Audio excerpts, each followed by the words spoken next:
kupitia The Classic ya EFM 20%. Naam. Mambo vipi? Mambo safi. Shwari kabisa mzee. Shwari kabisa. Bwana kinyonge 20% bwana, sijakuzoea hivi bwana 20%. Hapana. Siku zinatofautiana, kwa siku nyingine mtu unakuwa huko auko good.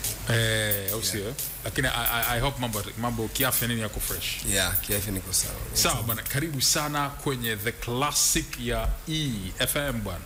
Asante sana. Nashukuru. Haya bwana, kwa muda kidogo tukasema bwana 20% bwana, kila mtu bwana mlete 20%. Ukiangalia ile post pale tumeiweka, utakutana na message nyingi pale zimesema afadhali leo bwana, mimi na tune mapema leo na vitu kama hivyo. So you can feel kwamba watu walikuwa wanakusubiria kwa hamu sana.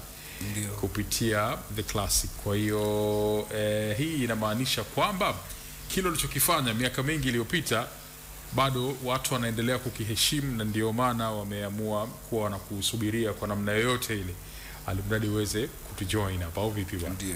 Sawa. 20 tunaweza kuhesabu miaka rasmi miaka rasmi yako ya tangu uanze game. Yeah. Tunaweza kuhesabu sasa hivi imefika mingapi? Inafika 20 toka kutambulika. 20 nafika?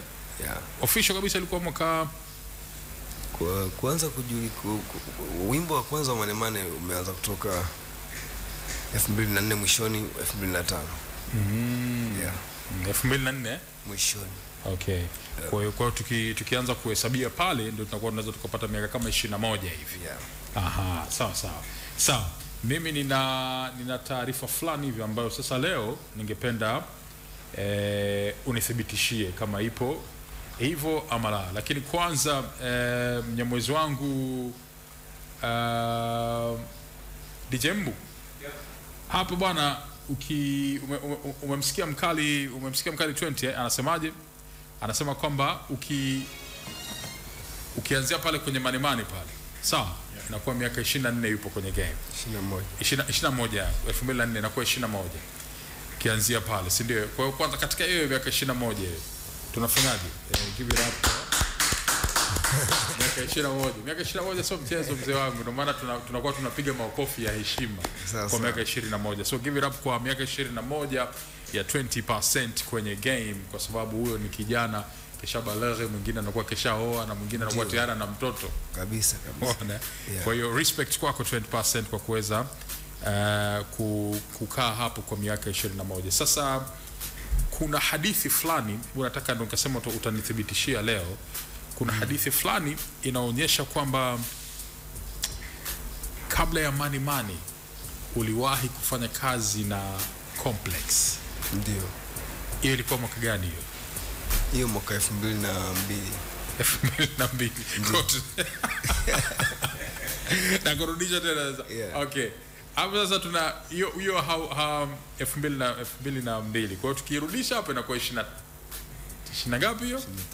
23. Unajua badala ya 21. Hapo nilikupa tu hesabu za baada ya kutoka. Baada ya 20. Yani watu kufahamu. Yeah. Lakini harakati zimeanza muda mrefu sana. Tuna wakati nakutana na Complex nilikuwa nafanya hip hop.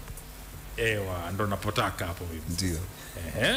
Hapo sasa ndo napopataka mimi hapo. Si ndo raha ya The Classic sasa. Ndio. Hebu turudi kwenye hiyo miaka sasa ambayo ulikutana na mkali Complex, rest in peace. Kwanza Complex anafahamika kama moja kati ya marapa bora kabisa ambao tuliwahi kuwa nao. Ndio. Ingawaje Mwenyezi Mungu alimchukua ndani ya muda mfupi sana tangu tumfahamu. Ndio. Lakini pili, jamaa alibarikiwa akawa ni producer, na wewe ndio miongoni mwa watu wachache sana ambao walifanya naye hiyo kazi. Ndio. Mlikutana wapi na bwana Complex na mkaanza hizo harakati? Mimi nilianza studio kwao. Wakati huo ilikuwa pale na Manga. Yeah, Msasani. Okay. Yeah. Nikaenda pale kwa ajili ya kwenda kurekodi wimbo. Nilikuwa na rafiki yangu Yusufu Mtawazi. Alikuwa anaitwa QTB. Jina la muziki. Sasa hivi afanye muziki. Okay. Yeah. Tulienda pale kufanya wimbo mmoja unaitwa Hadhi na Shuka. Hadhi na Shuka, swadakta kabisa. Yeah. Okay. Huu wimbo ulifanikiwa ku-release? Ndio. Lakini sikuwa nafahamu muziki kipindi hicho. Nilikuwa najua tu kuimba. Sikuwa najua njia za muziki. Hata jinsi ya kujifanyia promotion. Pia umri ulikuwa mdogo sana. Ulikuwa mdogo sana. Okay. Sawa. Hii ndio hadithi ambayo sasa nilikuwa naitaka sana ya wewe na marehemu Complex na kuweza kufanya hiyo kazi. Na ulisema chimbuko hasa lilikuwa ni la rap. Ndio. Ambayo tukirudi nyuma hapo inamaanisha kwamba rap pengine ulianza kwenye mwishoni mwa 90 huko ama ndio mwanzo, yani miaka hiyo.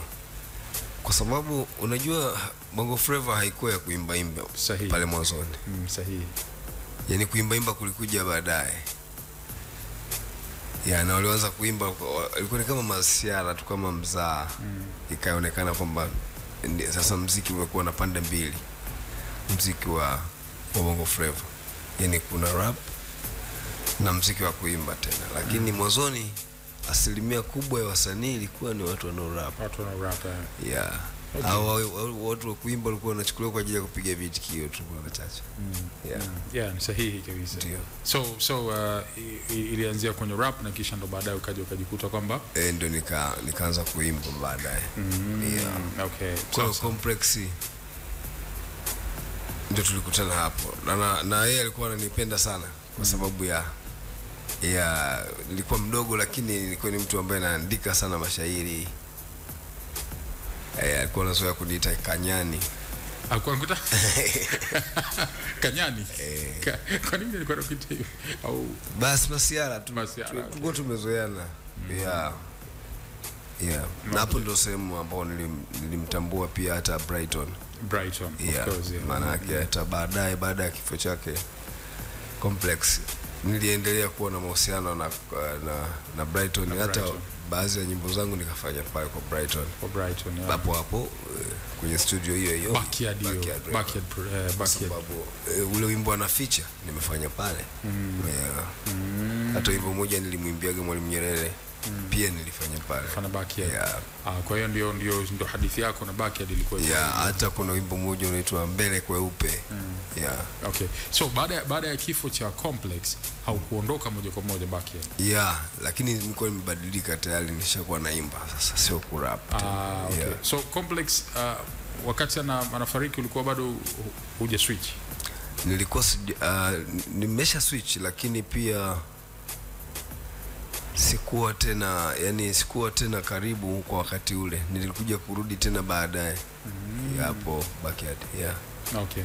So that's your sifa, because kama Complex alikuwa anakukubali katika uandishi, maana yake alikuwa ni mwandishi mzuri sana. Complex mwenyewe hakuwa mwandishi mbaya. Ndio.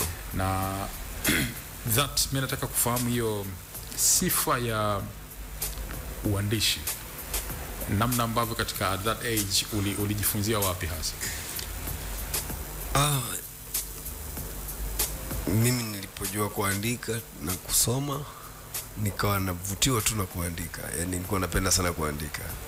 Tena napenda kuandika story. Okay. So that part ya kutengeneza mashairi ukajua hili la muziki. Nikajikuta sasa nimebadilisha story kuwa maisha ya muziki. Sababu nilikuwa napenda sana story. Nilikuwa na ndoto za kuwa mwandishi wa vitabu kabla ya kujua kwamba nina kipaji cha kuimba. Okay. Sawa. So tukiachana na hapo, kutoka kwa Complex kubakia Backyard hapo na mkali Brighton. Okay. Brighton mkutana naye miaka karibuni hapa. Sasa hivi sinasikia ni katibu wa Tuma. Ni katibu wa Tuma, yes of course.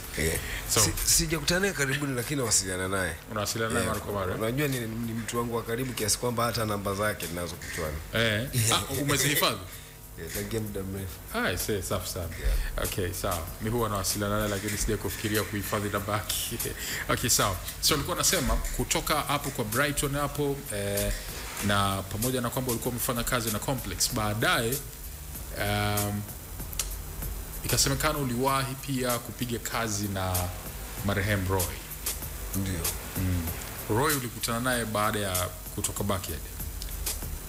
baada, kwa sababu hapo hata Yusufu alikuwa ameshaachana na habari za muziki. Yule mwenzangu ambaye alikuwa anafanya naye alikuwa ameshaacha, mimi nikawa bado naendelea kujipambania.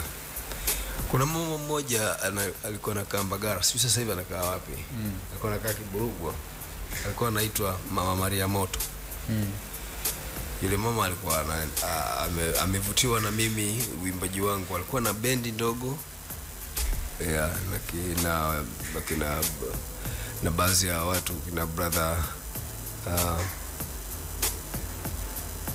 nimewasahau kidogo majina, watu wa zamani sasa nakusoma. Lakini huyo Mama Maria Moto akajitolea kunipeleka studio. Maana sikuwa na uwezo wa kwenda studio. Akajitolea kunipeleka studio, akanilipia hapo pale G Records. Kipindi hicho ipo Keko. Sijui kama ilikuwa wapi tena baada ya hapo. Ilikuja ikamia hapa maeneo ya Tandale hapa. Lakini wakati ipo kule Keko, nikiwa natoka Kimanzi na kuja naenda kwa yule mama pamoja na kina Uncle German walikuwa kwenye hiyo bendi. Ndio walikuwa watu wanaonifundisha jinsi ya kuimba live. Okay. Yule mama alinilipia pale G Record. Kwa hiyo pale ndio nilipoenda kumtambua Roy kwa mara ya kwanza. Okay. Kipindi hicho zamani sana. Nilifanya wimbo mmoja unaitwa Kufa Kufaana, ambao baadaye ndio umekuja kuwa Nyumba ya Milele. Umekuja kutoka miaka 3 sijui iliyopita. Lakini niliwahi kurekodi kule mwanzoni. Okay. Ila wenyewe sikuwahi kupeleka kokote, maana haukuwa na viwango bora. Kwa ule wa kipindi kile sio? Haukuwa na viwango bora? Ndio. Okay. Tulikuwa tumeufanya katika mazingira ya kutokuelewana. Na kina Roy. Okay. Yaani walikuwa tumefanya tu ili uishe tumalizane. Na hata nakumbuka mimi mwenyewe nilivunja hiyo tape ya nyimbo, sijui CD, sijui tape, nilivunja hapo mlangoni. Bana. Ilikuwa sasa na uongozi wa G Records ama ilikuwa tu baina ya wewe na producer? Unajua ni kisa fulani, yani mkasa fulani. Yani kabisa baada ya kulipiwa kila kitu na yule mama, nikapangiwa siku ya kurekodi. Kwamba bwana yeye nenda, sio kuna mambo ya kizamani, unapewa beat, unaenda unafanya mazoezi. Alafu unarudi unakuja kurekodi. Sasa nimepangiwa siku ya kurekodi pale kama leo, nikakaa pale studio karibuni wiki au kama siku 5 hivi. Kama sikosei. Unaenda unarudi? Sio naenda narudi, niko pale. Bana. Ukuondoka yani. Sio nikuondoka, yani maana yake unapangiwa siku ya kurekod. Lakini unafika ile siku ya kurekod. Yani unafika hiyo siku ya kurekod. Producer anakupita kama hakujui, yani anaingia ndani na kutoka na dili na mambo mengine kabisa. Siku ya kwanza, siku ya pili, siku ya 3, siku ya 4. Wenyewe anasema marehemu wasemu vibaya, lakini huo ndo ulikuwa ukweli. Kwa hiyo tuligombana. Hatua ya mwisho nilikuwa na hasira sana. Ikapelekea matokeo yake ikapelekea mimi kugombana na mwanamuziki wao. Sitaki kumtaja jina. Okay, ambaye alikuwa lebo wakati huo. Aliniletea mashauzi. Okay. Aliniletea mashauzi kama vile kuna nimetoka nje na kaa nafikiria, nimeshikwa na hasira. Unajua mtu ukiwa na hasira huwezi kufanya hata hiyo kazi ya muziki. Nimeshikwa na hasira, najishauri nigombane nao, niwapigie kelele kwamba tunapigwa na mbu tu hapa, aliyakuwa tumepangiwa session. Siku ya kufanya kazi imeshapita siku 4-5 huko nyuma. Wanakuja wasichana wawili wanamuulizia huyo msanii wao kwamba fulani yupo hapo, hebu naomba nishtulie. Mimi nikaenda nikamuita. Kumuita nikarudi nikijua kwamba anakuja kuwasikiliza. Nikiwa nimekaa kama dakika 3 leo akaniuliza, kaka una maana hujatuitia huyo mtu? Kabidi niende tena nichungulie. Nilipoenda tena kule ndani kumuita, akanitoanishia, unanijua mimi? Unaweza ukaniita mimi? Unapojitazama unaweza ukaniita mimi? Unajua mimi nikamwangalia sasa, kana nimeshikwa na hasira zaidi. Nikatoka nje sasa, sikutaka kujibizana naye, nikatoka tu nje kule ambako wapo wale madada. So wale madada wakapokuwa wananiuliza, wakagundua kwamba kuna mabadiliko ambayo niko nayo. Wakaona kwamba mbona kama amekasirika. Yeah. Na nakumbuka siku hiyo alikuwa amekuja Juma Nature pale G-Record. Alikuja kurekodi muziki unaitwa Muziki na Shule. Muziki na Shule ya Mr. Bro. Kwa hiyo walikuwa wako container hapo nyuma hapo kama wanapasha mitambo kwa. Si unajua tena za stories za zamani. Kwa hiyo alikuwa ametoka yeye na G Square. G Square naye alikuwepo pale kwa Roy. G Square na Roy.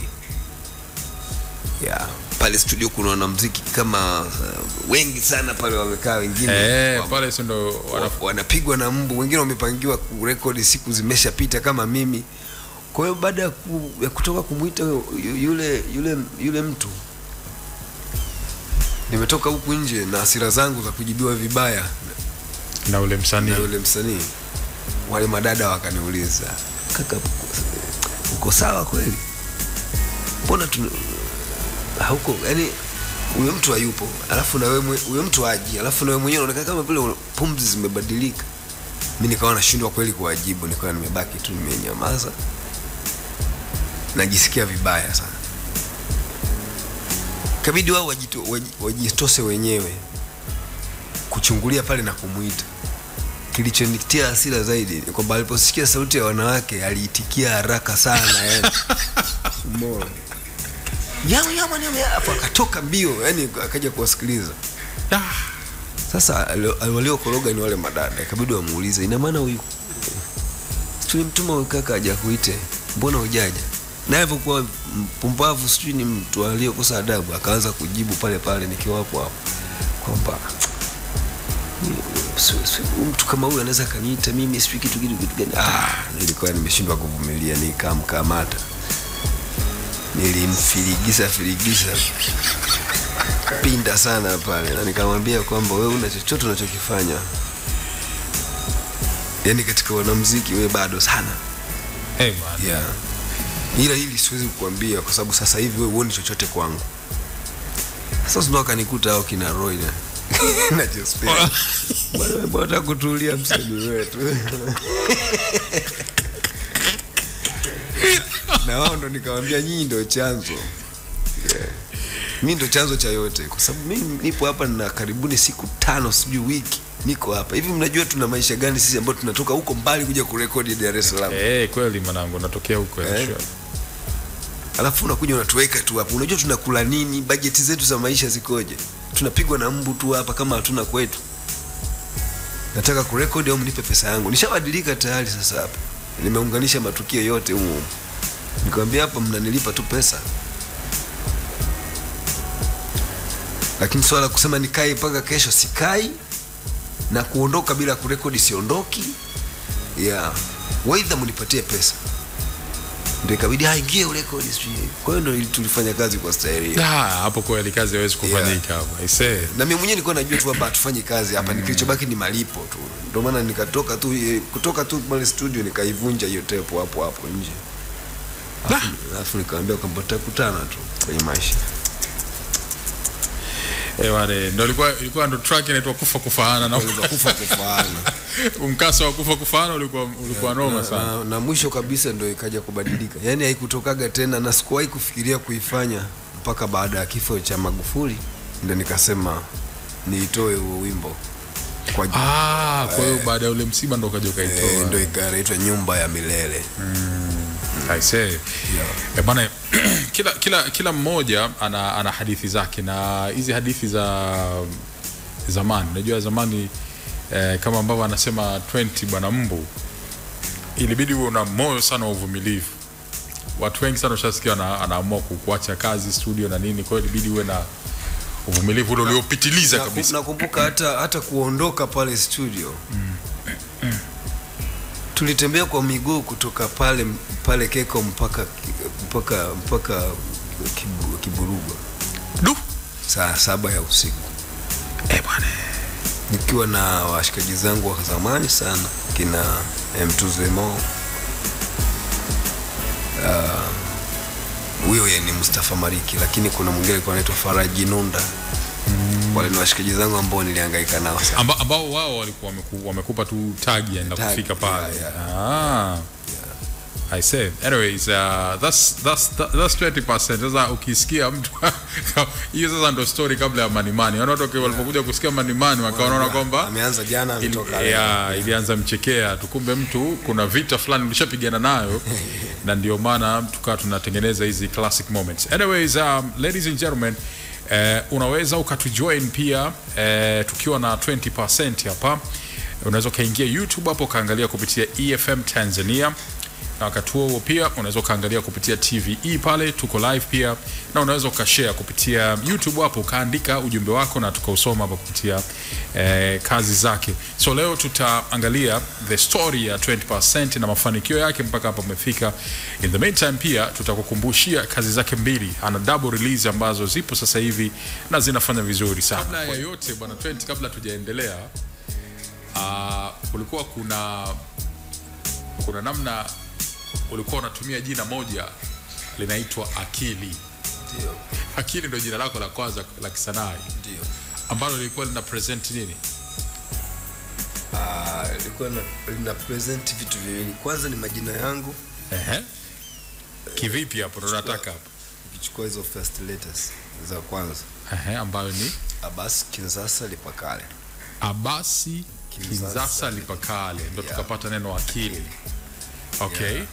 Lakini vile vile nilikuwa natumia jina hilo kwa sababu ya maigizo. Kwenye maigizo ndio nilipolipatia hilo jina.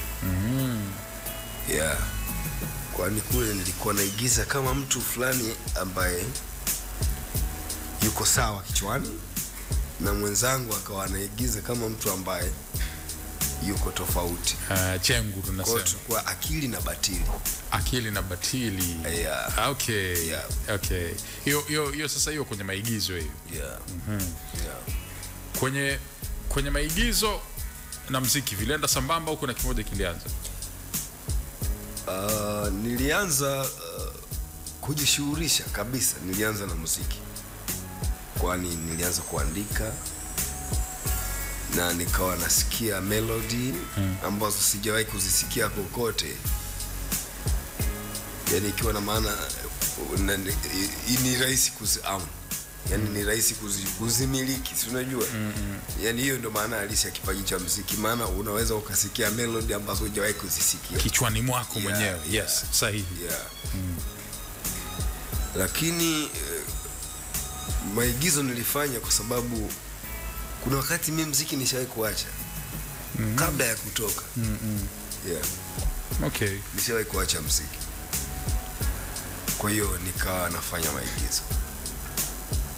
Kila jioni tunaenda mazoezini na vile vile tunashirikishwa katika hafla mbalimbali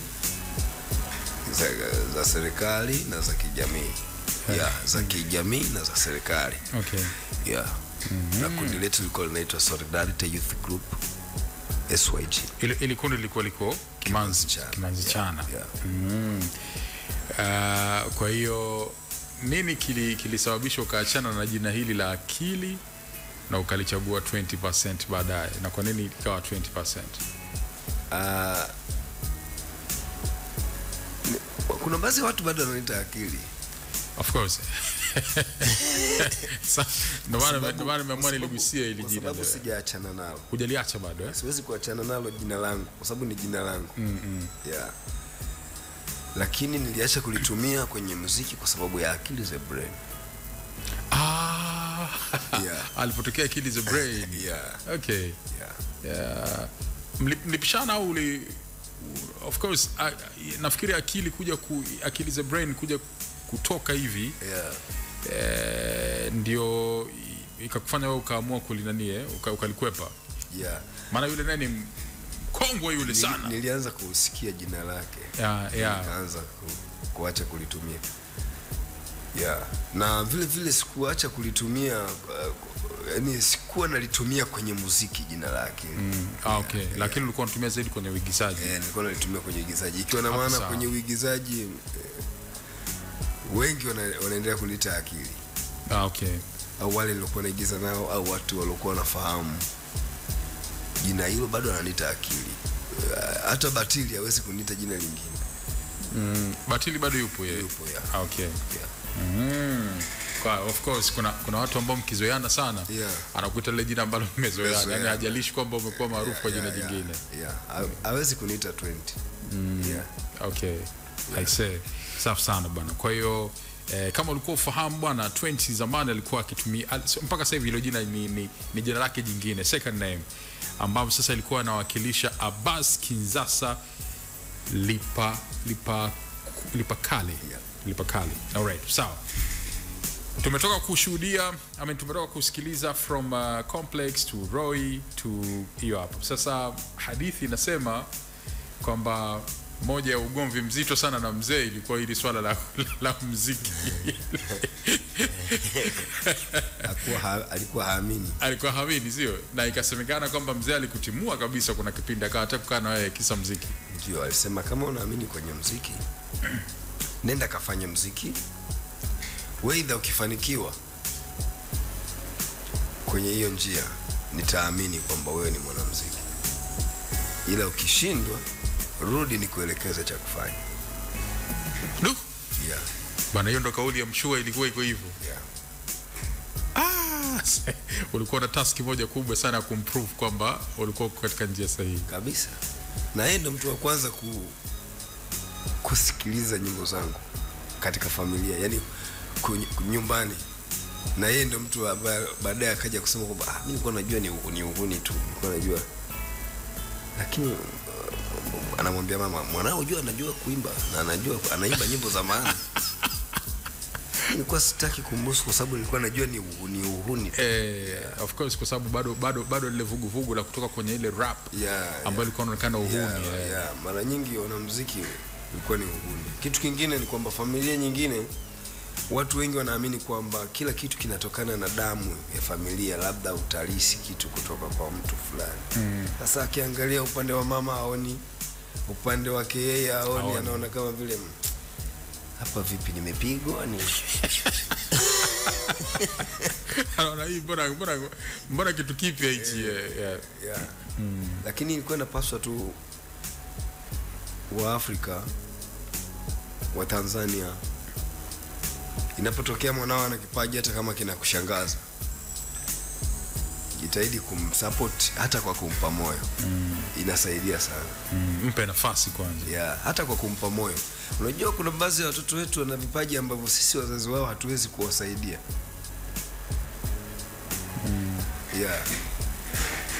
Mtoto ana kipaji cha labda cha DJ. Mzazi yuko Manyoni huko, atamsaidiaje? Kweli. Mtoto ana kipaji cha mpira, alafu yuko kwenye sehemu ambayo hakuna hata mkusanyiko wa watu, hakuna hata watoto wa kucheza nao, hivyo kipaji chake kitaenda wapi?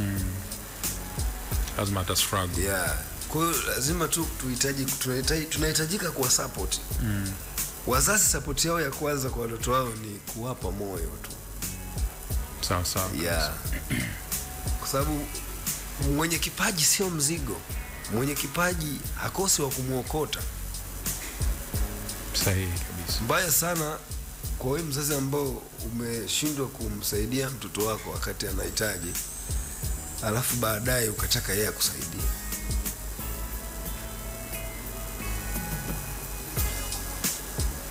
Hapo unajua mtoto mdogo tumeambiwa watoto wetu tuwape chakula tu. Hatujaambiwa tuwape chakula gani. Tunachotakiwa tumeambiwa tuwape chakula bora.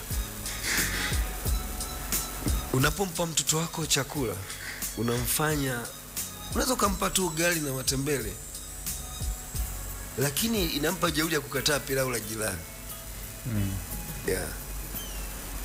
Sawa. Kwa sababu yuko full ameshiba. Mimi nikikutana na mtu ananikatisha tamaa njiani,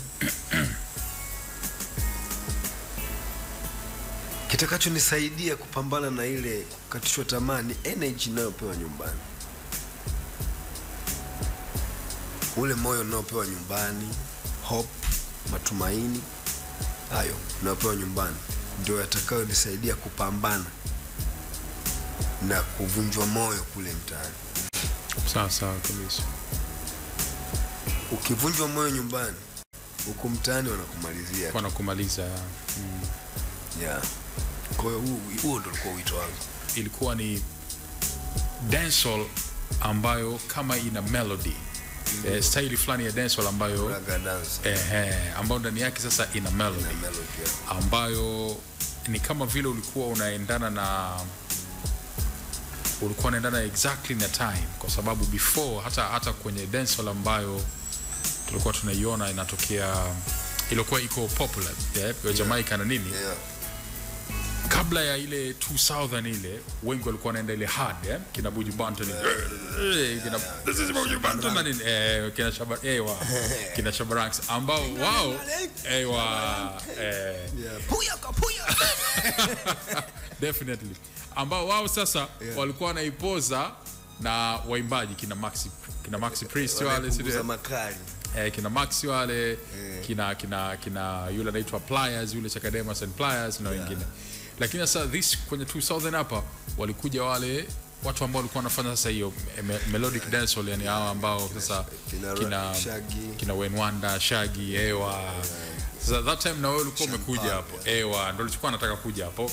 Wewe ilikuwaje? Ulikuwa inspired na hiyo ama creation ilikuwa tu mwenyewe? Muziki yangu ile ya kurap ndio ilobadilika kuja kuwa muziki ya kuimba. Kwa hiyo mimi nilichofanya ni kuzipa tu melodies. Uimbaji wangu mimi ni kama mtu anaye rap, lakini niko naimba, kwa sababu asilimia ya nyimbo zangu nyingi za mwanzoni zilitokea kwenye rap. Zimekuja tu kubadilishwa tu kidogo ili mradi ziweze kuimbika. Yeah. Kwa hiyo ndio ilipokuwa ndio ilipoanzia hiyo. Malaki hata ule muziki wa Manemane tuzo yake inaitwa ni tuzo ya muziki wa raga reggae. Definitely Kwa kule ndiko ambako ilianzia rasmi. Na mimi nilikuwa napenda sana kuimba reggae. Nilikuwa napenda sana kuimba reggae. Kwa hiyo hapa tunasema simply ilikuwa tayari in your blood hapo, lakini tu ikawa hukuipatia nafasi. Kifano kama hiyo Manemane umesema. Manemane ujue ile iliyosikika hapa hii ni remix. Ilikuwa ni remix. Original version nilifanya mwaka 2003 nafikiri. Ya kwanza? Ilikuwa imetangulia, ambayo nilifanyia kwa brother Sefu Mduda huko. Alikuwa na studio inaitwa Saifi Record. Ni kama home ghetto record, yani ni studio ya mtu anayependa muziki, sio kwamba official. Ilikuwa sio kubwa, ilikuwa ni kwa sababu ana mapenzi ya muziki akatengeneza studio nyumbani kwake. Kwa hiyo pale mimi ndio lebo ya kwanza, pale ndio nilipewa lebo. Ndio ilikuwa lebo kusema ya kwanza kabisa. Nilikuwa na JI. Hata Tunda alikuwa anakuja na mara nyingine alikuwa anamleta, maana kipindi hicho alikuwa na urafiki sana na Matonya. Tunda. Kwa hiyo Matonya naye alikuwa anakuja kule. Long time sana. So kwa hiyo Manemane original ilitengenezwa ilikuwa ni ya pole kabisa. Mimi nilikuwa napenda kuimba nyimbo pole. Yani kama nyimbo ambazo nataka zisikike. Kimfano nyimbo ya kusikiliza. Manemane ni nyimbo ya kucheza na kusikiliza. Lakini Bizman ndo akaibadilisha ikawa ya kuchezeka kabisa. Kumbe ilikuwa ni Bizman piga vitu vyake pale mtaalamu. Piga vitu vingi vizuri. Kwa hiyo ikaonekana kweli ni muziki umebadilika na kuwa mkubwa zaidi, lakini ilikuwa ina feeling sana ile ya kwanza. Ile ya kwanza ilikuwa ina feeling sana, na ndio nyimbo ambazo hata management yangu wakati tunaanza kukutana kufanya muziki, maana brother anayefanya naye kazi alinipata huko kwa Sefu Mduda kule. Alikuwa anakuja studio, alikuwa anaenda anafuatilia issue zake fulani hapo kwa Sefu.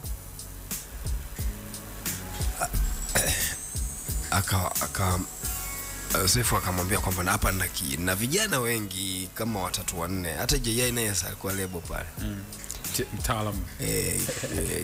Mzee Kidato. Ndo alikuwa ndo star wetu pale. Hapo tayari Kidato ishatoka ndio. Hapo alikuwa ametoa nyimbo moja inaitwa Sikia Binti Malikia, sijui kitu kama hicho. Alright. Yeah. Bas. Sasa mimi niko na wasanii hapa, lakini kuna mtu mmoja huyo niko naye anakaa Kimanzi huko. Anakujaga hapa na kuondoka. Mimi nataka nisafiri, naenda kuongeza elimu yangu. Alikuwa anaenda Misri nafikiri. Nataka uangalie kama unaweza ukamsupport huyu mtu. Ndio akamkabidhi kazi zangu. Kwenye CD moja zilipo nyimbo 12 kama sikosei. Ndio zikiwemo hizo zote Mane Maisha Bongo, lakini zote zimba studio hii, na zote zilikuwa zina quality hiyo, na zote zilikuwa nimeimba nikiwa mdogo. Hata Binti Kimanzi nilimba na JI. Afu baadaye ndio baadaye nikairudia na Bushoke. Okay. Yeah. Kwa hivyo Mane ya kule ilikuwa ina feeling sana. Maana ilikuwa ni ya kusikiliza tu. Yeah. Ilikuwa ina masikitiko sana, na hiyo nyimbo ikaongezewa ikawa kama vile ndio majonzi, kama vile ndio Mama Neema. Lakini ilikuwa nzuri, lakini ilikuwa ya kusikiliza. So the first producer wa Mane alikuwa ni nani? Alikuwa Kingalu. Kuna dogo mmoja anaitwa Kingalu. Sijui sasa hivi yuko wapi huyo jamaa. Na hii remix is Enrico na Bisman. Okay. Yeah. Sawa. Yeah. Enrico. Mmoja kati ya producer bora kabisa. Kule hata yule dogo wa Tongwe au dogo Geoffrey. Marem Geoffrey Master, rest in peace bwana. Yeah. Ndo tulifahamiana kule, na ndo yeye ndo ametokea kule. Yaani mwenyewe kwa Yosefu.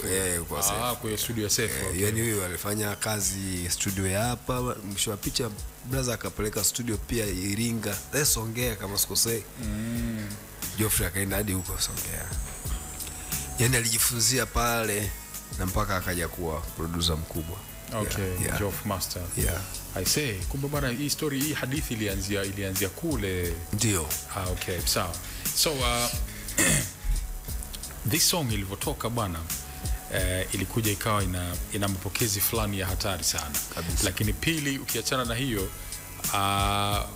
namna ulivyokuja ukatokea kama Bushman fulani kabisa, ilileta mix of feelings kwamba who is this guy, kwa sababu mimi kwa mara ya kwanza sasa nikwambie, ndio kukujua marehemu mamangu alikuwa yuko hai. Yeah, rest in peace. Yeah, kwa hiyo siku hiyo akanambia, alikuwa anapenda kuniita Jay, akanambia Jay, hebu njoo muone huyu jamaa, kwa sababu alikuwa anajua mimi napenda sana muziki at the time. Ndio Akanambia bwana huyu jamaa kweli bwana, mimi nilikuwa sija kutegea sikio kabisa, nika sit down nikamsikiliza, nikasema kamba jamaa ni mkali yani. So from there, imagine huyu alikuwa ni mama yangu unajua. Ndio. Ambaye alipata ule wimbo akausikiliza vizuri, akawa nini ndo akaja kanisitua na mimi. Ndio. So ilileta kitu fulani ambacho kilikuwa ni cha tofauti sana. Kwanza ikaweza kupenya kiasi hiko, lakini pili namna ambavyo ulikuja uka win hii mioyo ya hawa watu tofauti, ambao baadaye sasa ukajikuta una base ya watu wa kawaida, watu wazima, lakini pia na vijana wakaja wakaingia hapo mazima. Kwanza niseme tu Mane ni wimbo ambao mimi nimeuandika zamani sana. Yeah. kama nilivyosema hapo kwamba huu wenyewe uliosikika sio wa kwanza. Sio wa kwanza ya. Yeah. Na niliandika nikiwa mdogo. Mashairi hayo yanoishi mpaka leo. Lakini zaidi tuseme kilichonipelekea mpaka kuweza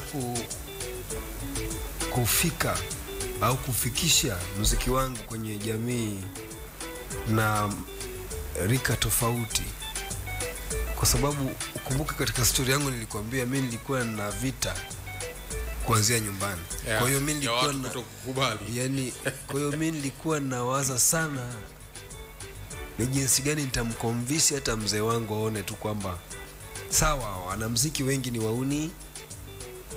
Unaweza ukachukua kwamba wote ni wauni, lakini mimi nilikuwa nataka nijitofautishe. Yeah, kabisa. Nafikiri katika harakati za kutaka kujitofautisha, na nasema namshukuru pia mzee wangu kwa sababu yeye amesababisha mimi kuwa hivi. Alikufanya ukawa bora, niwe tofauti na wengine. Yeah, sure. I got you. Yeah, nikaweza kushepu muziki wangu kwa ajili ya watu wazima na marika yote. Ndio maana unasema hata marehemu mama hapo, Allah maghfira maskana fitana, tunasema amin, alikuwa anaupenda. Na sio yeye tu, hata marehemu babangu pia naye ni mtu wa kwanza niliyeweza kumconvince na kuanza kuchukulia sasa serious kwamba mimi kweli ni mwanamuziki na kweli ninachokifanya ni kitu halisi ya, na naweza nikaishi kama mwanamuziki bila madhara yoyote. Yeah. So tunataka kuniambia ilikuwa ni wimbo huu ambao ulikuja kwanza ukamuingia mdingi, ama baada ya tracks kadhaa wa kwanza ukamchapa? Unajua mimi mpaka baadaye nakuja kutoa nyimbo nyingine, tayari baba mimi niko naye katika kundi la mashabiki zangu. Tayari kishaingia kwenye boti zamani. Yaani yupo katika kundi la mashabiki zangu yupo. Okay. Yeah. Na mpaka nafikiri yeye wimbo wake wa mwisho kuniona mimi naufanya ni Maliza Urithi. Maliza Urithi, yeah, okay. Na yeye ametoa comment zake mapema kabla hata hajajifia maskini.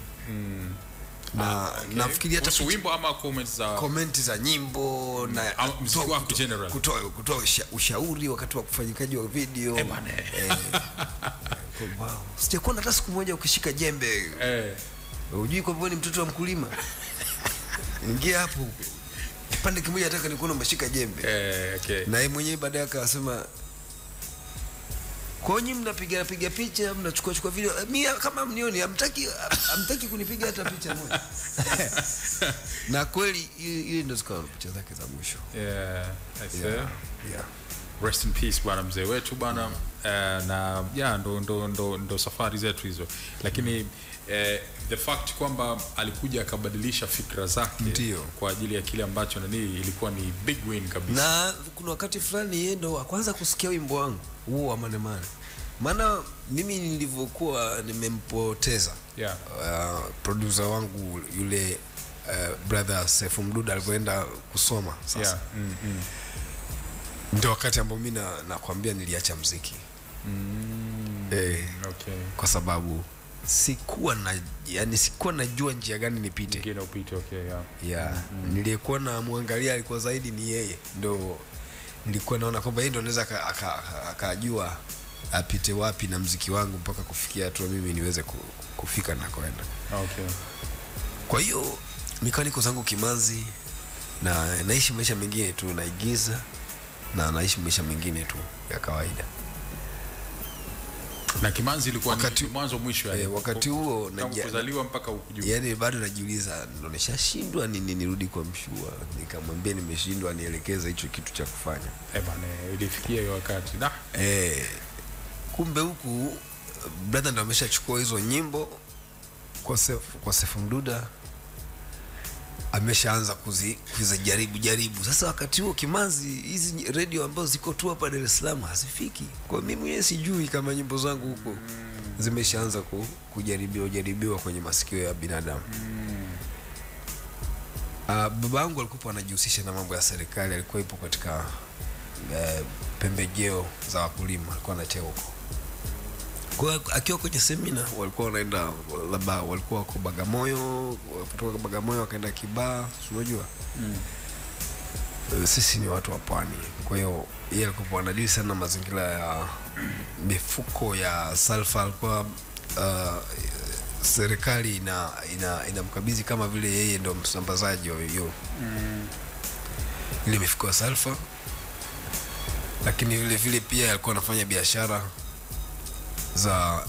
za hizo dawa pia, kwa sababu alikuwa na mifuko yake anayonunua mwenyewe kwa ajili ya kuwauzia watu wengine, na kwa sababu yeye mwenyewe alikuwa na mashamba, kwa alikuwa anahitaji mifuko yake pia. Kwa hivyo akiwa kwenye semina ikatokea ndo ameanza kusikia sasa.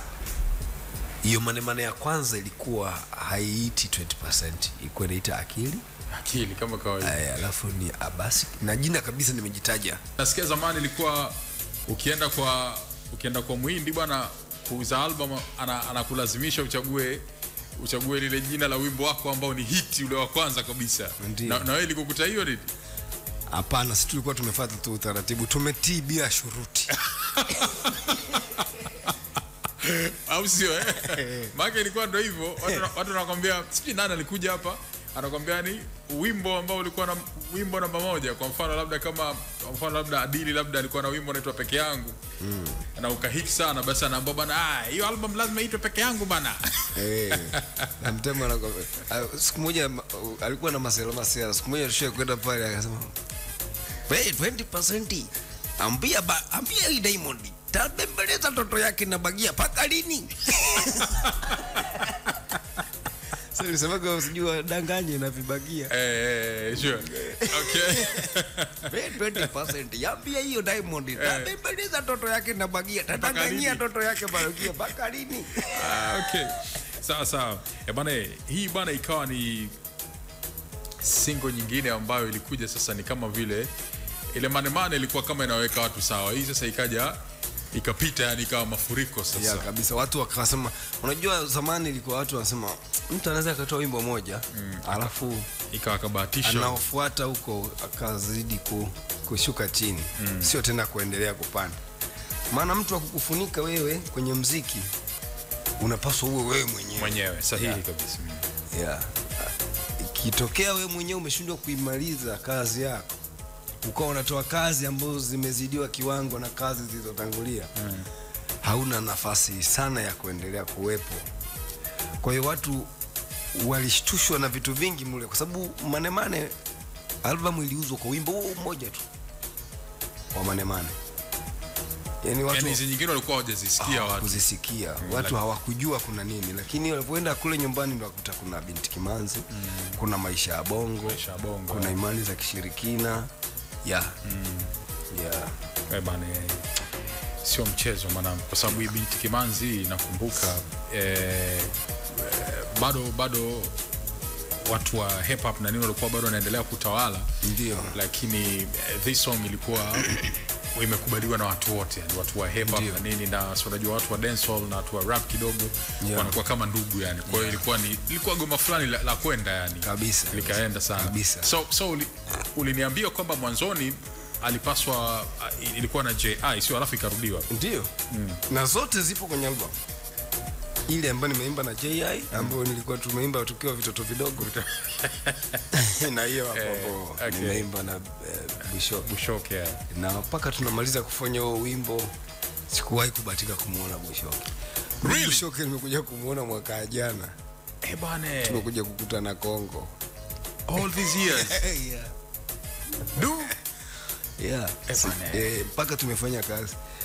Na sababu pengine iliyopelekea tusikutane kwa sababu wimbo tukufanyia video. Ndio, haukuwa na pamoja na ukubwa wake wote, lakini haukuwa na video mpaka sasa. Hauna official video. Hiyo umeni surprise sana. Kwa Bushoke umekutana mwaka jana tena sio Tanzania. Tumeenda kukutana Kongo. Miaka 21 imepita tangu umeachia hiyo goma. Afu ndo mmekutana nje ya nchi Kongo. By the way, kwa sababu Bushoke pia ni mtu ambaye hakuwa mtu wa kuonekana sana kwenye mpaka leo, sio mtu wa kuonekana. Na pia alikuwa haishi hapa. Yeah, sure, kuna kipindi alikuwa South Africa muda mrefu, ndio nakumbuka, sure.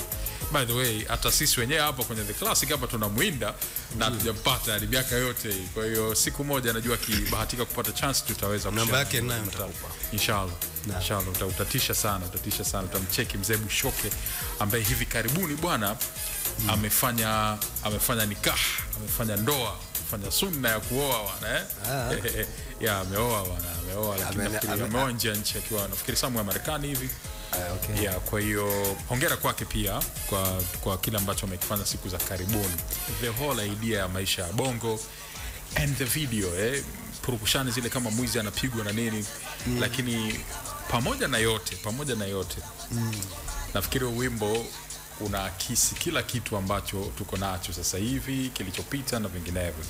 So nilichotaka hapa tukirudi baada ya break ya matangazo, labda uzivute zile memories, namna ambavyo ulikuja ukaandika wimbo huu, kwa sababu unabakia kuwa ni miongoni mwa nyimbo zako ambazo uliziandika bora sana. Yawezekana watu wanapenda Binti Kimanzi, wanapenda Malimani na nini, lakini ujumbe ambao uko huu ulikuwa ni very touching, ambao pia unaakisi maisha ya kila siku ya vijana wanaoishi wanaojitafuta vijijini na vijijini wakati mwingine.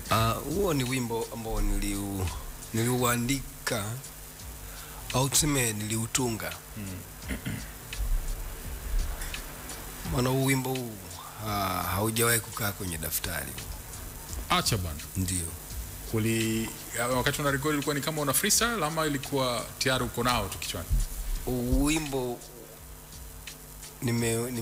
nimeuandika, tuseme nimeutunga kichwani. Na ilikuwa wakati naelekea studio. Yeah. Ndio studio kwangu kuliko nilikokuambia Bwana Sefu. Kwa Bwana Sefu Mduda. Kule Sefu Record. Wakati natoka Mbagara nimepanda gari DCM moja hivi. Unajua DCM, DCM yeah. Ndio nikawa naitazama Dar es Salaam nikiwa kwenye siti ya nyuma sana. Yeah, kutoka kule Mbagara mpaka nafika Mwenge, mbona verse imeshakamilika na chorus? Bwana. Yeah. Kwa sababu niliona matukio mengi sana yanayoendana na huo wimbo. Kwanza niliona watu wanapigana kwa sababu ya shilingi 100, sijui 200, 100. Stand kule kabla gari haijatoka. Pigana kabisa, wanagombania hiyo. Alafu baadaye nimefika maeneo ya Ilala na kuna mtu anakimbia huku, moto unawaka mwilini mwake. Live kabisa. Yeah. Watu wamemchoma mwizi. Ndio maana unakuta katika wimbo, katika mashairi unasikia wewe ulowini ukirudia fire. Yeah. Tunasifika amani, upendo, mshikamano, sio kwamba tugombane, kimtindo na sisi tumo. Yeah. Yaani vitu tu ambavyo vilikuwa vinatokea ndio vilikuwa vimeenda kukamilisha ule wimbo. Bana. Yeah. So hiyo safari ndio ilikuwa inaenda straight studio. Ndio. Kwa hiyo ulipofika nilipofika nikasema hata wimbo ulionipeleka studio uachane nao. Sita record kwa siku hiyo. Yeah. Ndio nikarekodi huo. Na hiyo pia ni moja kati ya nyimbo ambazo zimewekwa kwenye album zikiwa zote mbili. Yenyewe ile ya kwanza original version ya kwa Sefu Mduda na hii yeah. Ambayo hii beat ndo amepiga Bizman na Enrico. Bizman na tari sana. Shout out to Bizman. Na unajua kwa nini tulirudia wimbo? Sio tu kwa sababu ya kutafuta quality nzuri zaidi, hapana. Ilikuwa ni kwa sababu muda ulikuwa umeshaenda. Kama vile miaka 4-3. Kwa hiyo ikabidi kurudia kwa sababu ile ya kwanza ina sauti ya mtoto, kitu ambacho kitanisumbua baadaye. Aidha kwenye mashow. Sawa. Yeah. I got you. Yeah. Bana. Sio mchezo. Hongera sana bwana, kwa sababu kama ilikuwa ni hadithi ambayo ni safari moja umeenda na ukakutana na hilo jambo na ukaamua uliandikia hapo ilikuwa ni fantastic. Yeah. Hongera sana. Si kila mmoja amebarikiwa bwana. Yeah, mimi nilikuwa napenda sana kutumia muziki wangu at least kupunguza makali ya mafikiri kwa vijana wanaotaka kufanikiwa kwa njia tofauti. Yeah. Sahihi. Ilikuwa hivyo. Yeah. Okay. I said. Anyways, kama ulikuwa huifahamu hadithi ya wimbo huu wa maisha ya bongo ambao watu wengi wamekuwa ni favorite kwao, basi hii ndio hadithi yake. Na ndio maana unaona katika ile video, tukiachana na video ambao wameedit wale East Africa. Video yenyewe ambao nimeitoa mimi kwenye sehemu nyingine wanaicheza. Kuna matukio yale ndio. Yale ambayo yalikuwepo kwenye mawazo yangu kipindi. MDCM ule umeonekana mle MDCM pia na ule anachomwa ndio. Mwizi anakimbizwa, anapigwa, baadaye moto. Yeah. Ile ilikuwa lakini ya kuigiza ile ama walipata clip ile ni clip ya kweli ile. Ya kweli ile? Ile ni clip. Ilikuwa na uhalisia ile. Uhalisia. Yule mwizi anayepigwa yule mimi namfahamu. Bwana. Na baadaye unajua mimi nilinunua tu library. Ile clip ulinunua library. Yeah. Lakini baadaye nikaja kukutana na yule mtu mwenyewe. Kumbe ni mtu ambaye tunakaa mtaa mmoja. Kwa jamaa. Jambo ngoja kwanza. Jambo nilipe ujue. Bwana. Unilipe ujue. Mimi ndo yule ujue. Na kweli nikaja kuangalia Sibatenga huyu. Jambo bora kuliko yote ni kwamba alipona. Kwa sababu ile purukushani haikuwa ndogo ile. Alipona. Sema watu wabaya. Alipona kwa sababu aliyemuibia hakuwa na shida naye. Yaani alimuibia mtu kwenye gari, watu wakashuka naye. Wewe unaona walikuwa wanampa vidochi, ni watu wamevaa mokasi. Watu wamechomekea, wamepiga kipapa, wanatembeza dozi kimya. Wao wamemtandika afu akamwacha pale chini. Afu akaingia kwenye gari lao, daladala, wakaendelea safari zao. Yeah. Kwa sababu aliyoibiwa anasema mimi sina shida naye, mwacheni. Yeah. Nimecheka sana unajua. Anyways, kitu kimoja ni kwamba watu wabaya sana. Unajua ile tukio bwana, sasa kipindi kile unajua hamna smartphone kama haya nini. Lakini mtu alikana kikamera chake akawa anachukua watu wake kwa mbali, anavuta.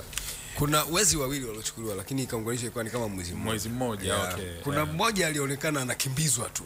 Kama unaona kuna mwizi mmoja picha zinaonekana zinamfuata akiwa anatolewa mbio tu. Okay. Alafu yule mwenzangu na mimi yule ndio akaja kumaliziwa yeye. Hasira za wananchi zikaenda juu yake. Okay. Yeah. Sawa. Bana, sawa bana. Tuko na 20% na naona kabisa kwamba mzigo wa 20% ni mkubwa sana. Ngoja tuone tunaumaliza leo huu kweli.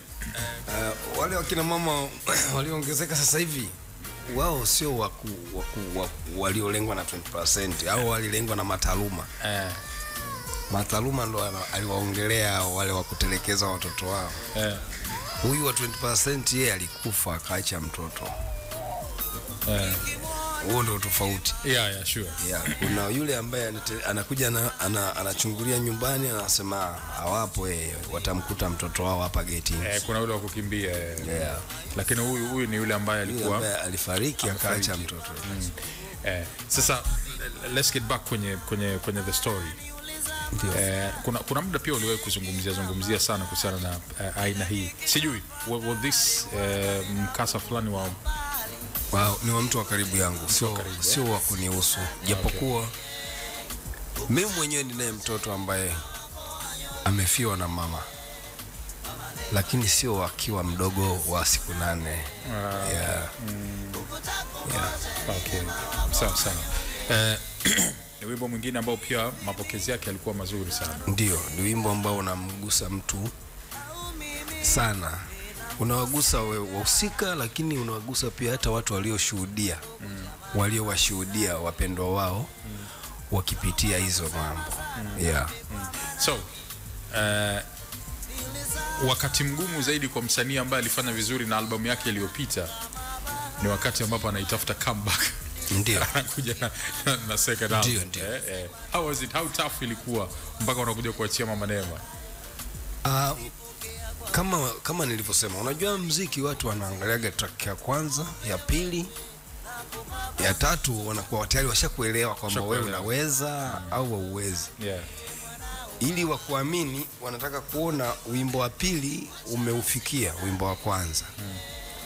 Ikiwezekana wimbo wa tatu uwe umezima, yani una nguvu kubwa pengine kuliko ya kwanza. Kwa watu pale wanakuamini, na wakikuamini kinachobakia pale ni wewe tu kuendelea kuwaaminisha kwa kuendelea kuwapa burudani, kuwapa exactly kile ambacho walikuwa wanakihitaji. Kwa sababu kama nilivyosema mwanzo, mwanamuziki ni yeye mwenyewe ndo ana uwezo wa kujitoa katika nafasi yake. Sahihi kabisa. Weidha kujipandisha juu au kujishusha chini, kwa sababu tu ya mpangilio wa kazi zake. Uwezo ukaanza kazi kubwa alafu baadaye unakuja kufanya kazi ndogo ndogo. Uwezo ukaenda sawa na ile hali yako uliokuwa nayo. Ni ngumu sana kwa mtu mwingine kuweza kurudi na albamu nyingine na bado watu wakawa na ushawishi nayo. Ni moja kati ya task nzito sana. Unajua kama, lakini kwa mtu ambaye umezaliwa ukiwa hivyo hamna tabu. Ni tabu sana kufikiria kwa mtu ambaye bado au hajui hiyo kazi. Lakini kwa mtu ambaye umezaliwa na damu ya hiyo kitu, sio kitu kigumu. Ni majukumu yako ya kawaida. Watu walikuwa wanachapana nao kabisa kwamba oya, ningekusamehe lakini nikifikiria mambo yako unanifanyia 20. Lakini kipindi mtu unamhitaji ndio kipindi cha yeye kuonyesha upendo wake kwako. Sio kipindi ambacho wewe umeshaumia, wewe ameshakutesa, umeshaanza kumove on, kujisemea vijana. Ndio anakuletea habari hizo. Anakuletea habari hizo, nisamee. Kuna watu wasemaga usimsamee mtu aliyewahi kukutenda zamani. Wengine wanasema hivyo, na wengine wanasema usimsamee aliyekucheat. Ndio, kwa sababu kama ashawahi kukutenda zamani, ukimsamea atakumalizia.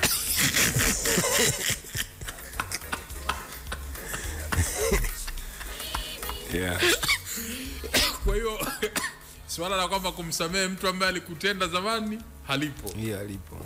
Halipo. Bwana, vijana mmesikia, wakati wa kusameheana ni wakati wa ile tukio kufanyika. Yaani kipindi kile jambo limetokea. Kama inawezekana kusameheana, mnakuwa mmeshasameheana. Lakini sio kwamba eti mliachana kabisa. Alafu baadaye hiyo hukubaliani na hilo wazo. Kusameheana kupo, tatizo linapokuwa la moto. Pale unalipima ili tatizo linasameheka. Kumbe hapo ndo masera tunapofeli hapo. Kama kusamehe unatakuwa pale pa moto.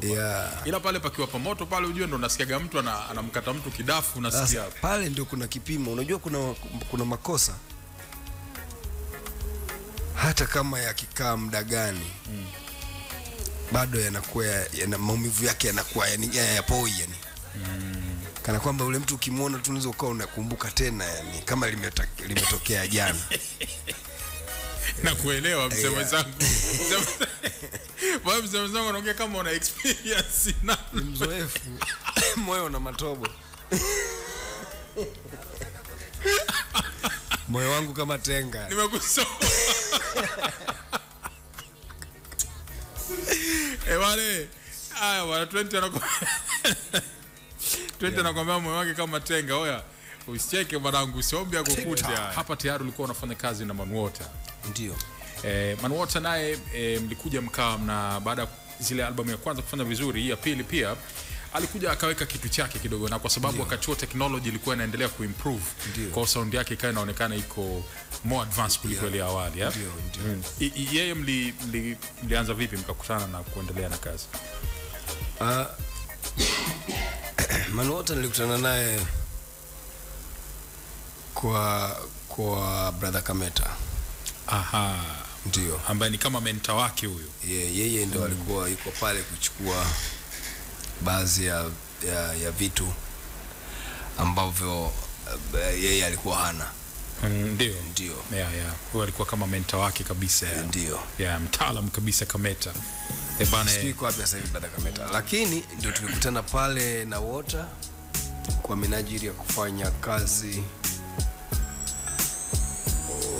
Water tulikutana naye pale kwa sababu ya ngoma ambayo hakufanya yeye. Kuna ngoma moja ilikuwa inaitwa Busara Ifuate. Busara Ifuate. Mimi nilikuwa naita Tamaa Mbele. Lakini wao walikuwa yenyewe ilikuwa inaitwa Busara Ifuate. Nilimba na Dolly Sax huo wimbo. Na ulikuwa kwenye albamu ya kwanza huo. Lakini alifanya Kameta. Okay. Kwa hiyo pale ndo nilipomjulia Water. Okay. Man Water yeye mwenyewe, yeye kama yeye kufanya kazi na mimi, wimbo wetu wa kwanza ndo huu. Ulikuwa Bange Bange. Bange Bange. Okay. Baada ya Bange Bange tukafanya hiyo Mama Neema. Mama Neema, baada ya Mama Neema tukafanya Nilikwenda Salama. Tukafuata ile Ningekusamehe. Yani kiujumla kwenye albamu ya pili. Okay. Lakini Water nilimuona mara ya kwanza kwa Kameta wakati nimeenda kurecord wimbo wa Busara Ifuate. Okay. Why uliandika Bange Bange? Ni kutaka kuwaelimisha vijana wenzetu, kwa sababu kuna wengine inawapeleka ovyo. Na kukubali na uwezi sema ujaribu kitu ambacho wengine kinawadhuru, usiwe unataka kutesti. Pengine wewe ni miongoni mwa wanao dhurika. Kweli. Na nimeimba kwa sababu mimi ni kijana pia, ni miongoni mwao wanaopaswa kufahamu hivyo. Wanafahamu madhara ya kijiji. Na mimi niko karibu na Mike. Ina jukumu hilo. Waelekeza kwamba kitu fulani sio kizuri. Ingawaje wasanii ndo wanadaiwa kwamba mara nyingi kwenye kazi zao wanakuwa wanatumia, wengine wanasema zinawapa mzuka na nini, lakini sio wasanii tu babu. Nasema wasanii wanatajwa. Najua watumiaji ni wengi. Ila wasanii, watangazaji pia wanatajwa, lakini kwa sababu wao ndo watajaji hawawezi kutaja. Wana kapangua. Nilikuwa nazungumzia ujadili vizuri. Wanasemaje? Hiyo unaosema ni kweli. Wapo watangazaji pia wanajiripua mwanzoni afu ndo wanaingia studio. Nilikuwa nasema na wasanii wengine wanasema kwamba aidha katika shows mara nyingi wanapasha kidogo, lakini sasa kuna wengine wanaaibu. Kuna watu wengine huaga wanaaibu. Wameshatengenezea mazingira kwamba yani kitu fulani mimi ndio kitanitoa aibu. Weka pombe au hizo sigara. Sasa ndo kumbe sasa wengine zinawazidia. Ndio, au kuna wengine akili zao hazifanani na kutumia kitu kama hicho. Nisha kuona mtu anafungwa kamba kabisa, anapelekwa kwenye wodi ya vichaa kwa sababu ya bangi. Bwana. Yeah. I say.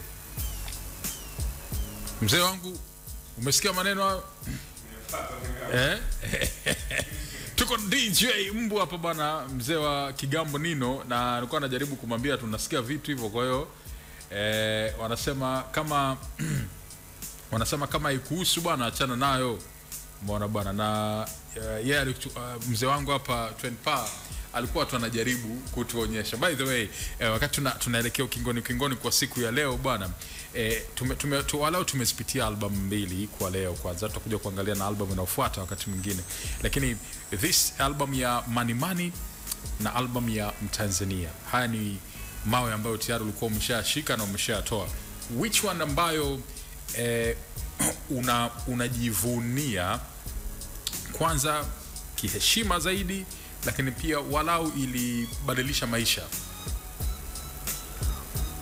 Siwezi kuisahau Manemane, albamu ya kwanza, kwa sababu yenyewe ilikuwa na vitu vyote. Ilithibitisha kwamba mimi ni mwanamuziki sahihi, ilinifanya nikaribishwe katika uwanja wa sanaa ya muziki, lakini pia ulinipa tuzo hiyo wimbo wa Manemane.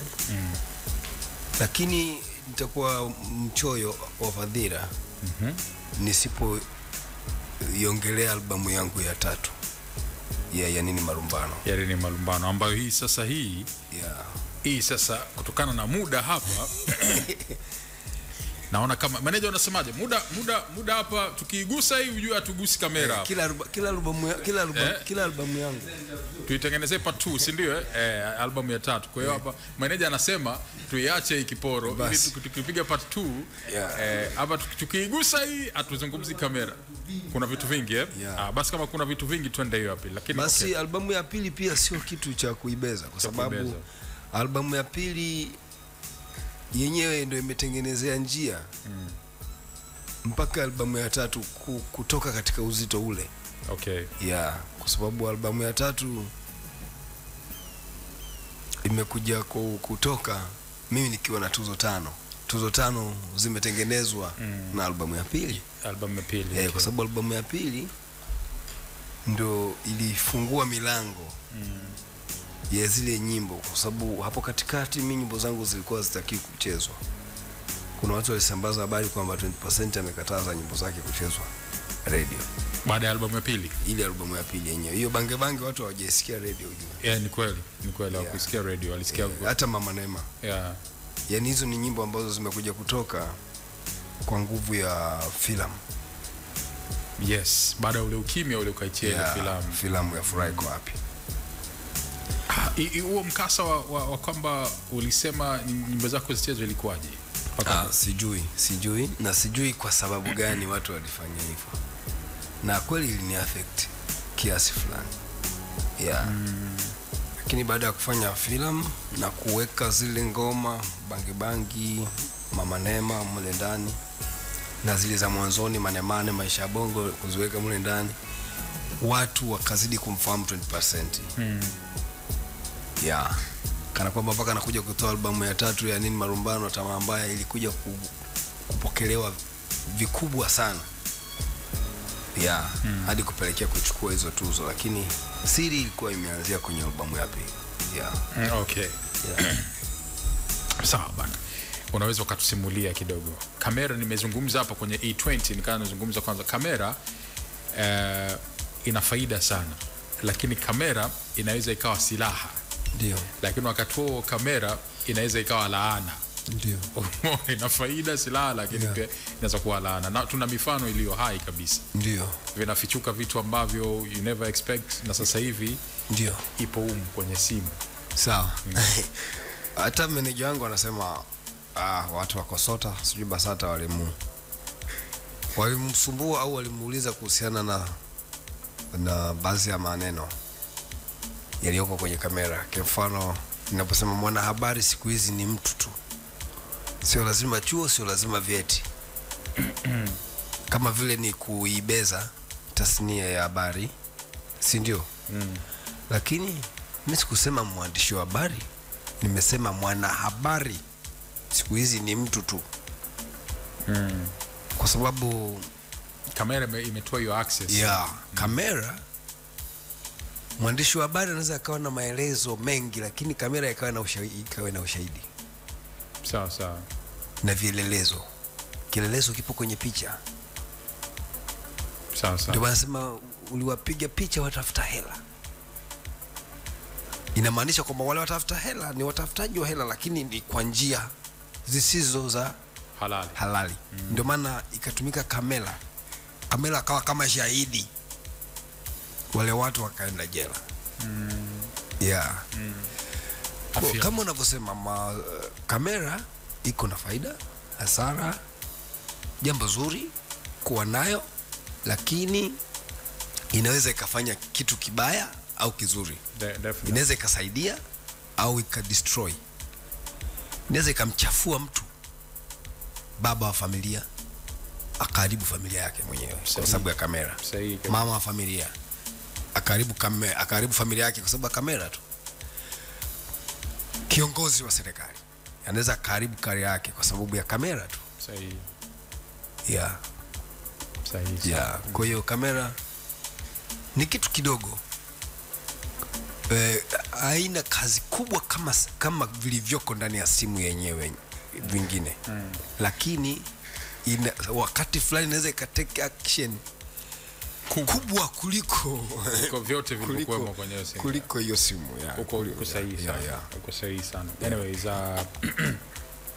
hongera sana. It's a great idea. Ni idea tofauti sana, lakini pia haukuifanya ikawa ngumu, umeilainisha. Ndio. In a certain way, yani the beat, the melody na nini imekaa goma fulani linachezeka, lakini lina message moja kali sana. Ndio vitu kama hivyo pia. Ndio vitu kama hivyo. Vitu kama hivyo, sio bwana, nimekubali. Big up kwa creator wa hiyo idea ambaye ni Brother Dizo. Yeye ndiye alikuwa creator wa idea. Shout out to Big Daddy Dizo bwana. Sikizo tunamuita Dream Maker. Dream Maker. Kwa nini? Si aliota idea. Bwana. Na wana mzee wangu alikuwa usingizini. Aliota idea. Tunamuita Dream Maker. Bwana, shout out to Big Daddy Dizo bwana. Kila siku zimekuwa na kazi ya kumpigia simu asubuhi nimuulize tu kwamba leo vipi. Haujaota? Haujaamka na idea. Dream Maker. Bwana, shout out to Big Daddy Dizo bwana. Okay, kumbe okay, sawa. The creation. Sema kwa sababu Dizo ni mtu wa muziki sana. So haishangazi kupata hivyo vitu. Maanake he's been into music for more than 25 years. Kwa kama mimi hapa ndio mtu ambaye ananifahamu zaidi. Maana ndio mtu wa kwanza kufanya naye kazi. Yeah, the fact kwamba ulisema alikuwa anapiga mzigo redioni alafu anakutafuta mpaka Mdingi aliposikia akamwambia mama tena. Yeah, ilikuwa ni baraka pia. Kwa hiyo shout out kwake, na tunashukuru kwa uwepo wake pia wa kuturahisishia njia ya 20% ambaye leo tunamtazama kama ni classicist, au sio bwana? Yeah. Bwana, sasa 20 bwana, mimi nadhani ujio wako huu bwana umetuaminisha kwamba uko vizuri na tayari umeshatupa 2 songs. Sio mchezo kutupa 2 songs. Hii inamaanisha nini? Kuna project nyingine, album itakuwa ya ngapi inakuja hiyo? Albamu inakuja. Albamu ya 4 inakuja. Okay. Yeah, albamu ya 4 inakuja na hizo ngoma mbili ambazo zimetoka ziko ndani ya hiyo albamu. Okay, safi. Na katika hiyo albamu kutakuwa na ladha nyingi tofauti. Safi. Na kuna watu nilioshirikiana nao humo. Mkubwa. Na nafikiri kinachofuata, wiki inayofuata tu watu wataona kwenye ukamilifu wa video ya hii kamera. Baada ya hapo watakuwa wanatudai ngoma 2 mpaka kuja kufikia hatua wao kuipata album. Au kutangaziwa uzinduzi rasmi. Alright. So, ladies and gentlemen bana, tujiandae na ujio wa album ya 4 ya 20% ambayo kama ambavyo umemsikia hapa itafuata tu. Kwa hiyo make sure tu kwamba unaendelea kuwa nasi, unaendelea kumsupport 20%. Account zake za kijamii ni 20% music, si ndio? Instagram hapo, na nafikiri ukiangalia posti ya leo ambayo tumeshare kutokea EFM utaikuta account yake hapo. Kwa hiyo follow hapo ili uweze kupata updates mbalimbali za muziki wake, au sio bana? Na itakufanya sasa wewe kuwa wa kwanza kufahamu tayari mizigo mipya ikiwa imeshatoka. Sasa 20th. Naam. Mimi nataka nikuchangamshe kidogo bwana. Kiaje? Nataka hapo umezungumza bwana. Hapa sasa unajua tuna session yetu moja hapa. Inakuwa kuchangamshana kidogo. Ndio. Na kwenye hii session bwana, wewe unachofanya ni kuchagua tu moja katika vitu viwili ninavyokutajia. Ndio. Au sio bwana? Na ni lazima uchague kimoja. Yaani huwezi kusema sina jibu. Ukisema staki hapa, ukisema staki unakuwa unapigwa fine. Naweza staki kukupukutisha hela. Staki kukupukutisha hela. Au unasemaje bwana? Hatakiwi kutoa hela bwana, hatakiwi kutoa hela. Sawa. Sasa 20% Naam. Mimi nakuja kama ifuatavyo bwana, na wewe utatuambia hapa kwamba kama tuko mbona meneja unacheka sasa Ni muhusika nini? Meneja lazima ahusike, anaujua mchezo. Hajakutonya tu kama mchezo unakuepo. Sawa, ladies and gentlemen, tunaingia kwenye mida ya lawama. Anacheka, tunamaliza. Tunaingia kwenye mida lawama na 20% bwana. Shout out to my brother Frank Kasase Kadende. Uko tayari? 20% mida lawama. Mimi niko tayari japo sijui lawama zako leo zinaendaje. Twenzetu sasa tunaanza. Ya kwanza rahisi sana. Ndio. Niambie, Biniman au Shaggy? Wewe mtu wa dancehall bwana. Unamchagua nani hapo? Chagua mmoja tu. Wote ni bora bwana. Hapo tumekataa, chagua tu mmoja. Muda unakimbia. Biniman au Shaggy? Na Shaggy. Shaggy. Yeah. Asante sana. Biniman au Shaggy? Shaggy. Okay, 20% ya pili. Dully Sykes au Bushoke? Wote bora bwana. Chagua moja. Hiyo hauna ugomvi. Hata wao wenyewe wanaelewa kama unataka uchague tu mmoja. Ni mida ya lawama. Kwa sababu hata wao akija tutamwekea 20% na mwingine. Sio kama mtasema Bushoke kwa sababu rafiki yangu. Au kwa sababu nimekaa naye, nimefanya naye kazi. Vyote kama usema na Dully Sykes pia nimefanya naye kazi, lakini kumbuka hivyo. Chagua moja. Chagua moja. Naichagua Bongo Flava bwana. Nimeshasema Bushoke tayari, tubibibe kusikia. Bushoke au Q-Chilla? Ya tatu. Bushoke. Okay, Bushoke. Bizman au Enrico? Kwenye nini? Production. Producer. As a producers. Yeah. Lakini mbona wote wako kwenye ofisi moja? Chagua moja. Kila mmoja ana vitu vyake. Wewe chagua mmoja. Bizman. Yeah. Asante sana. TID au Dully Sykes?